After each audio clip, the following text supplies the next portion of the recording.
Hi everyone, welcome to our YouTube channel Pharma Forge, and today we are going to start with the topic pharmacokinetic. Pharmacokinetic is study of what body do with drug.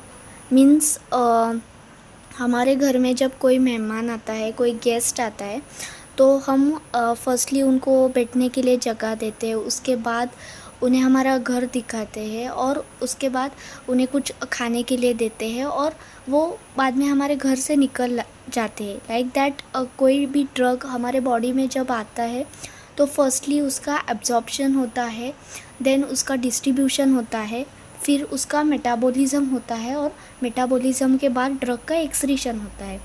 तो ये step by step process होते हैं और इन्हीं सभी चीज़ों का study हम फार्माकोकाइनेटिक में करते हैं। तो absorption, distribution, metabolism and elimination, ये सब चीज़ें ADME इसका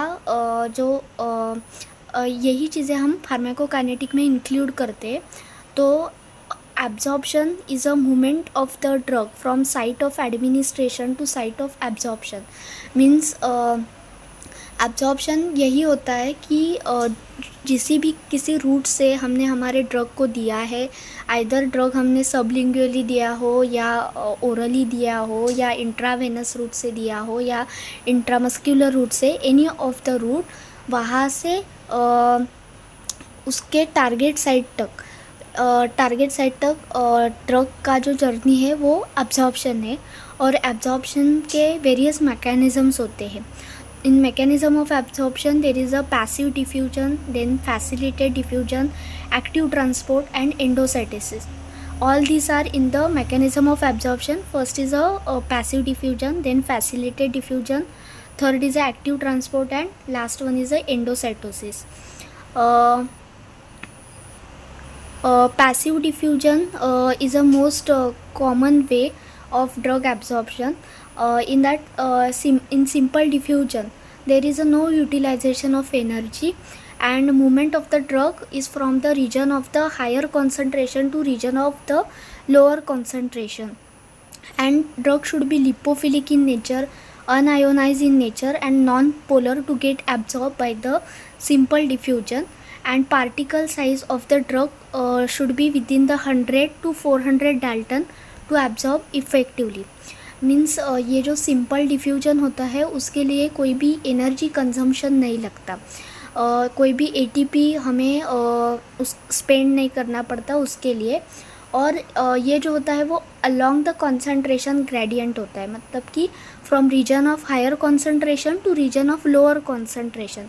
मीन्स अगर कोई एक टैंक है वाटर का, वो बहुत ही ऊपर हाइट पे रखा है, तो वहाँ से पानी हमें नीचे वाले एरिया में छोड़ना है तो हमें कुछ एनर्जी नहीं लगेगा। पर अगर हमें एक टैंक है वाटर का, वो नीचे वाले एरिया में है और ऊपर वाले एरिया में वाटर ट्रांसफ़र करना है, तो उस टाइम हमें सक्शन पंप का रिक्वायरमेंट लगेगा।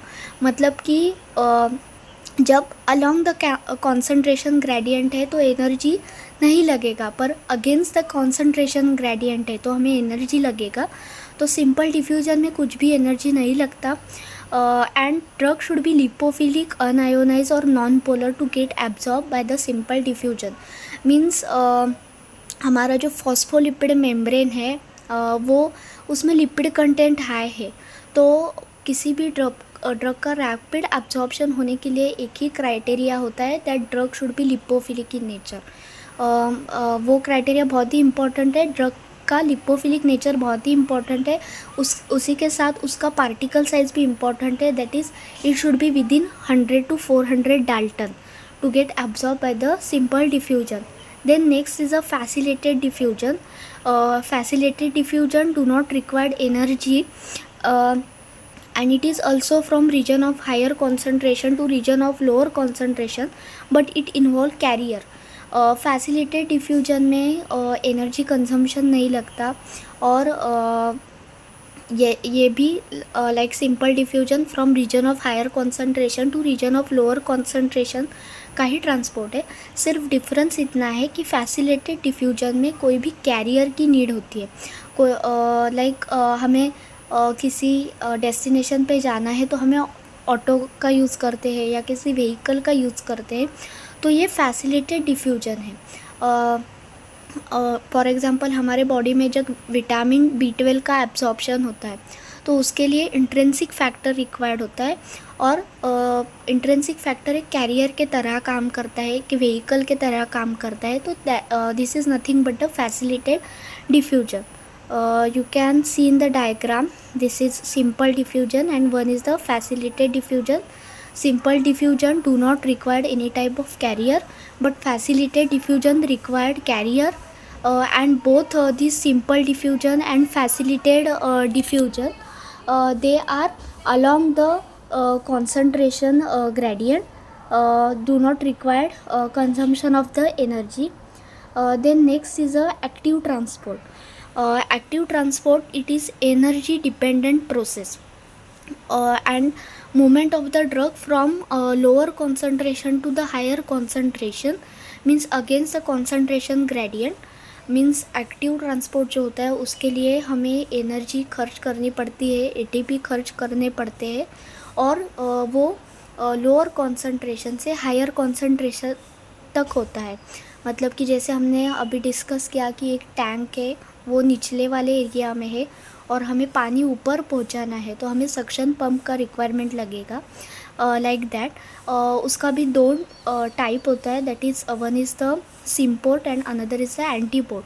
इन symport the movement of the both molecule in same direction, means जब दो मॉलिक्यूल एक ही डायरेक्शन में जाते हैं उसे सिम्पोर्ट कहते हैं, और antiport movement of both molecule in opposite direction, जब दो मॉलिक्यूल एक दूसरे के रिस्पेक्ट में अपोजिट डायरेक्शन में जाते हैं तो उसे एंटीपोर्ट कहा जाता है. Then next mechanism of the transport of the drug is a endocytosis.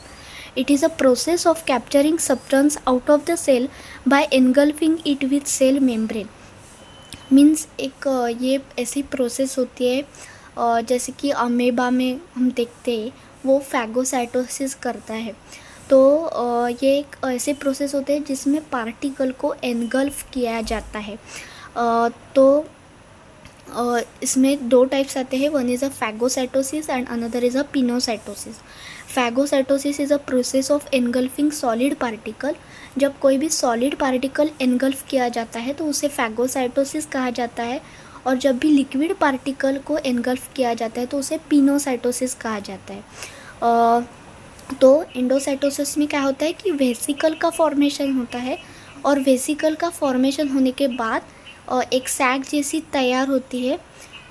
You can see in the diagram, एक सैक जैसा रीजन तैयार होता है, और उस सैक जैसे रीजन में उस पार्टिकल को एनगल्फ किया जाता है अपने आप में, और फिर उसे सेल के अंदर लिया जाता है. That is one of the transport mechanism.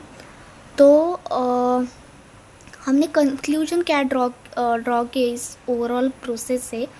तो most of drug absorb by the passive diffusion. हमारे बॉडी में जितने भी हम ड्रग यूज़ करते हैं वो पैसिव डिफ्यूजन से ही एब्जॉर्ब होते हैं, क्योंकि हमारा मेम्ब्रेन फॉस्फोलिपिडिक है. ज़्यादा कुछ एनर्जी खर्च करने की मोस्ट ऑफ टाइम हमें नीड नहीं लगती, पर in some cases only there is a active transport of drug, otherwise most of drug are absorbed by the passive diffusion. Lipid soluble drug absorb more rapidly than non lipid soluble drug. किसी भी drug का absorption होने के लिए उसका lipophilic nature बहुत ही important है. अगर ड्रग हाइड्रोफिलिक इन नेचर है तो बहुत सारे हमें तरीके यूज़ करने पड़ते हैं उसका अब्जॉर्प्शन रेट बढ़ाने के लिए, उसकी बायो अवेलेबिलिटी बढ़ाने के लिए हमें बहुत सारे तरीके यूज़ करने पड़ते हैं. सॉल्ट फॉर्मेशन करना पड़ता है, like that. Third is a unionized drug absorb more rapidly than ionized form of the drug. Drug का जो अनआयोनाइज्ड फॉर्म है वो ज़्यादा रैपिडली एब्जॉर्ब होता है as compare to ionized form of the drug. Means unionized form of the drug indicate lipophilic nature of the drug और non polar nature of the drug. Means हमारे बहुत सारे drug ऐसे होते हैं कि जो वीक एसिडिक नेचर के होते हैं या वीक बेसिक नेचर के होते हैं। तो वीक एसिडिक क्लास के ड्रग जो होते हैं वो स्टमक से ज़्यादा एब्जॉर्ब होते हैं, और वीक बेसिक क्लास के ड्रग जो होते हैं वो इंटेस्टाइन से एब्जॉर्ब होते हैं। और जो स्ट्रॉन्ग एसिडिक और स्ट्रॉन्ग बेसिक टाइप के ड्रग होते हैं उनकी टेंडेंसी होती है कि कहाँ पे भी जाओ वो आयोनाइज जल्दी हो जाते हैं। तो आयोनाइज होने की वजह से अब्जॉर्प्शन नहीं होता है। तो किसी भी ड्रग के लिए यही एक क्राइटेरिया है अब्जॉर्प्शन के लिए कि ड्रग का फॉर्म जो होना चाहिए वो अनआयोनाइज होना चाहिए, ना कि ionize. Then factors affecting absorption. In factors affecting absorption, drug related factors and the factor that are related to our body. Firstly, in drug related factor, lipid solubility of the drug. Drug must be lipophilic for proper absorption. Then particle size, drug का particle size जो होना चाहिए वो छोटा होना चाहिए। अगर बहुत बड़ा पार्टिकल साइज़ है तो एब्जॉर्प्शन में दिक्कत हो सकती है। डिग्री ऑफ आयोनाइजेशन, जैसे कि हमने डिस्कस किया कि ड्रग अनआयोनाइज फॉर्म में होनी चाहिए, और ये डिग्री ऑफ आयोनाइजेशन पता करने के लिए हम हैंडरसन हैसलबैच इक्वेशन यूज़ करते हैं, मोस्ट फेमस इक्वेशन है। और फॉर्मूलेशन ड्रग किस डोसेज फॉर्म में फॉर्मूलेटेड है उसके ऊपर डिपेंड करता है कि ड्रग का बायो अवेलेबिलिटी क्या है। मतलब कि अगर ड्रग सॉल्यूशन फॉर्म में है तो वो ज़्यादा जल्दी एब्जॉर्ब होगा as compare to the suspension, और अगर टैबलेट फॉर्म में है तो वो उससे भी स्लो होगा, और अगर वो एंटेरिक कोटेड फॉर्म में है तो उसका एब्जॉर्प्शन बहुत ही स्लो होगा। मतलब कि ये जो किस डोसेज फॉर्म में है ये फैक्टर भी बहुत बड़ा अफेक्ट करता है अब्जॉर्प्शन पे। Then related to our body, area of absorption surface means जहाँ से हमारे ड्रग का एब्जॉर्प्शन हो रहा है वो एरिया सफिशिएंटली बड़ा होना चाहिए, ना कि छोटा। अगर वो एरिया बड़ा है तो उसका एब्जॉर्प्शन फास्ट होगा। देन वैस्कुलरिटी, वहाँ पे ब्लड परफ्यूजन रेट क्या है। अगर ब्लड परफ्यूजन रेट अच्छा है तो अच्छा ब्लड एब्जॉर्प्शन होगा ड्रग का। देन प्रेजेंस ऑफ फूड, ये फैक्टर भी बहुत सारे ड्रग के बारे में अफेक्ट करता है।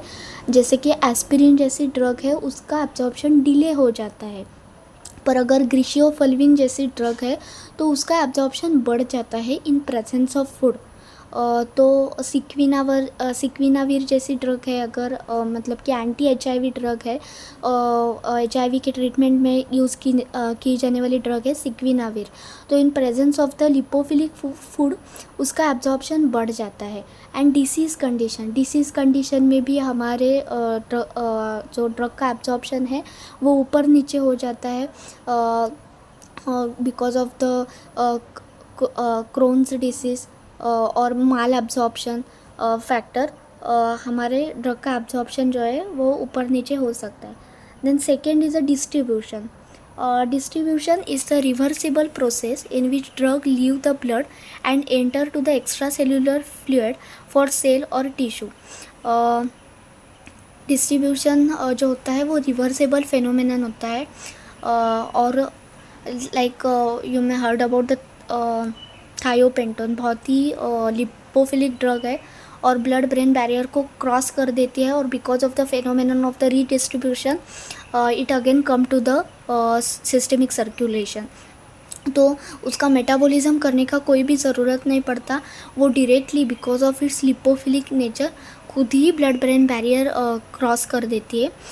Then plasma protein binding, any drug when enter into the systemic circulation, acidic drug bind to the albumin and basic drug bind to the alpha 1 amino acid glycoprotein, and protein bound form of the drug do not show any pharmacological action and free form of the drug show pharmacological action.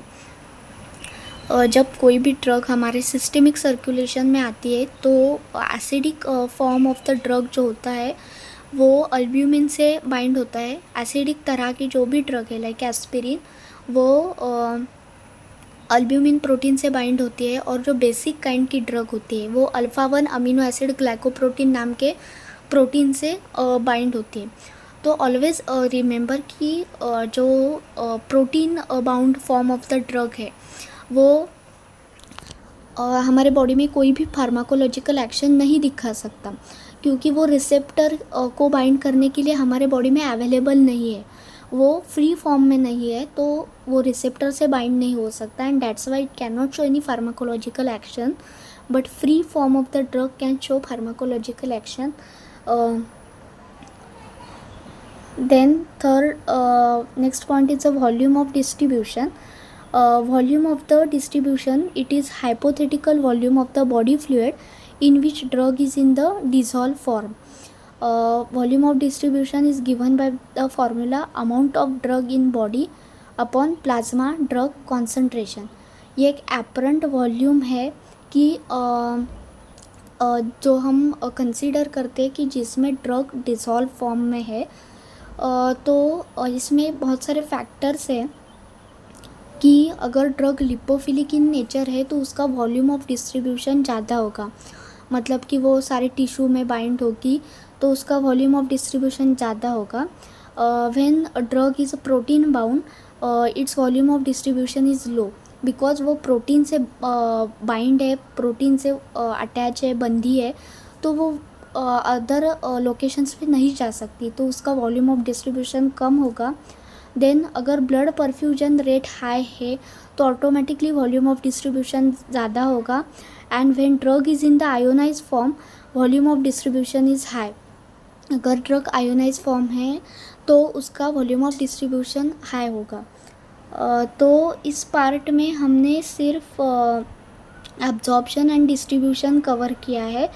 Absorption के various mechanisms cover किए हैं, absorption पे कौन से factor affect करते हैं ये हमने कवर किया है, और डिस्ट्रीब्यूशन में क्या क्या होता है ये कवर किया है.